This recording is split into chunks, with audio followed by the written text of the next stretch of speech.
There are horror stories that entertain, and then there are stories that linger in your mind long after you've heard them. Stories so disturbing they make you question reality. The Exorcist is one of those stories, a book so terrifying it made people faint. A movie so intense it sparked real-life panic, complete with fainting spells, heart attacks, and even claims of demonic possession. But what if The Exorcist was more than just a novel or a film? What if it was inspired by real-life horrors? And what if something unnatural was attached to it? It's no secret that The Exorcist is one of the most chilling horror stories of all time, but few people realize the terrifying history behind it. Was the book really based on true events? Did the movie's cursed production mean something sinister was at play? And perhaps more disturbingly, has The Exorcist left behind a lasting curse on those who dare to read it, watch it, or even discuss it? Could it be possible that William Peter Blatty, the author of The Exorcist, unintentionally tapped into something truly dark?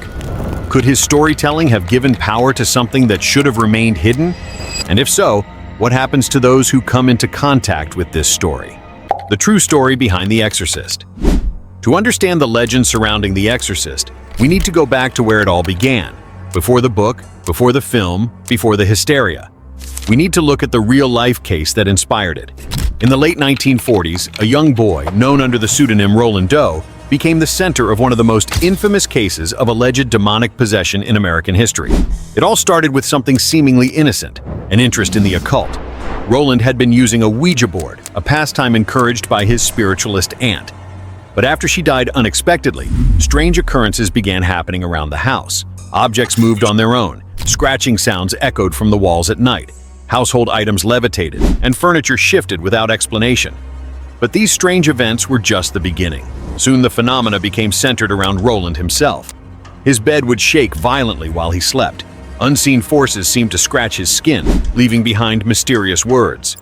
Witnesses claimed his voice would change, speaking in guttural tones that didn't sound human. Desperate, his family turned to the Catholic Church. A group of Jesuit priests were called to perform an exorcism. According to their accounts, Roland exhibited unnatural strength, reacted violently to religious objects, and even spoke in Latin, despite never having studied it. The exorcism lasted for weeks, and priests documented chilling details. The boy's bed levitating, objects flying across the room, and unexplained injuries appearing on his body. Then, one day, it all stopped. The priests claimed to have successfully expelled whatever was tormenting Roland. But the question remained, was it truly a case of possession? Or was it something else entirely? This case caught the attention of a young William Peter Blatty while he was studying at Georgetown University. He became fascinated with the story and began researching it extensively. He saw it not just as a supernatural event, but as proof that true evil could exist in our world.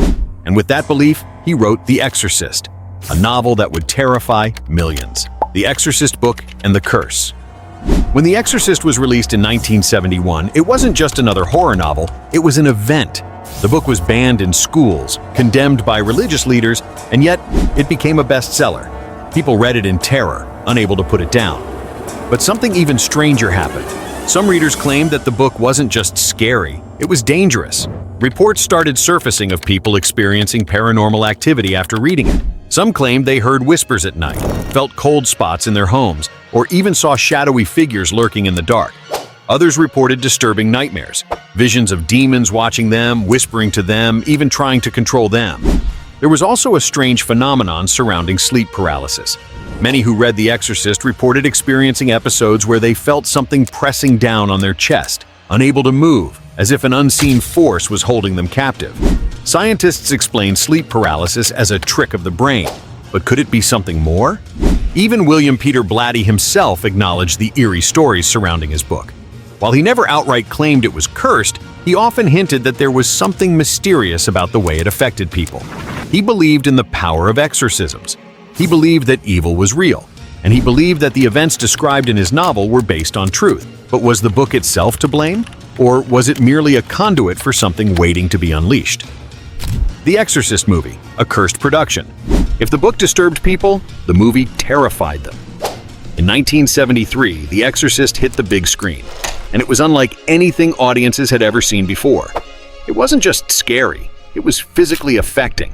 People fainted in the theaters, some vomited, others ran out, unable to handle the psychological terror. There were even reports of heart attacks during screenings. But the horror wasn't confined to the audience. The production of the film itself was plagued with strange and tragic events. One of the most famous incidents was a mysterious fire that destroyed most of the set, except for one room. The bedroom where the exorcism scenes were filmed was left untouched.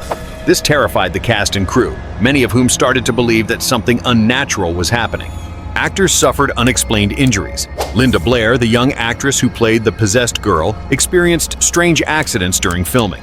Ellen Burstyn, who played her mother, suffered a permanent back injury from a stunt gone wrong. And then there were the deaths. Several cast and crew members died unexpectedly during production. One of the most chilling was actor Jack McGowan, who played the character Burke Dennings in the film. He died shortly after completing his scenes, one of several eerie coincidences. The production was so unsettling that director William Friedkin brought in a real priest to bless the set. But even that didn't seem to stop the eerie occurrences. Some believe the film itself carried a dark presence, something beyond just storytelling. There were rumors that watching the film could invite something into your life, much like the book had. The Vatican's view on possession today. Despite all the skepticism surrounding possession, the Catholic Church still performs exorcisms to this day. In fact, in recent years, the number of exorcisms worldwide has reportedly increased. Many priests claim that demonic possession is real, that dark forces can attach themselves to people who invite them in. But how does one invite something dark? The answer varies. Some say it's through playing with the occult, like Ouija boards or seances. Others say it's exposure to certain media, books, movies, even music that glorifies darkness. Could The Exorcist be one of those things? Could watching it, reading it, or even discussing it open a door? There's no definitive proof. But one thing is certain, those who have read the book, watched the movie, or been part of its history have reported disturbing experiences that are difficult to explain. So, is The Exorcist truly cursed, or is it just an incredibly effective horror story? Skeptics would say that the fear surrounding The Exorcist is simply mass hysteria, a case of people letting their imaginations run wild.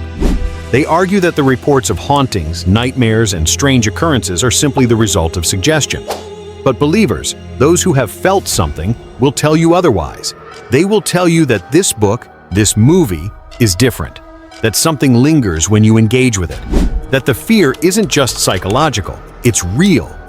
And so, the question remains, was The Exorcist just a masterfully written horror novel, or did William Peter Blatty tap into something much darker? One thing's for sure, those who have read the book or watched the film have never looked at the world the same way again. But what do you think? Have you ever experienced something strange after watching The Exorcist or reading about it?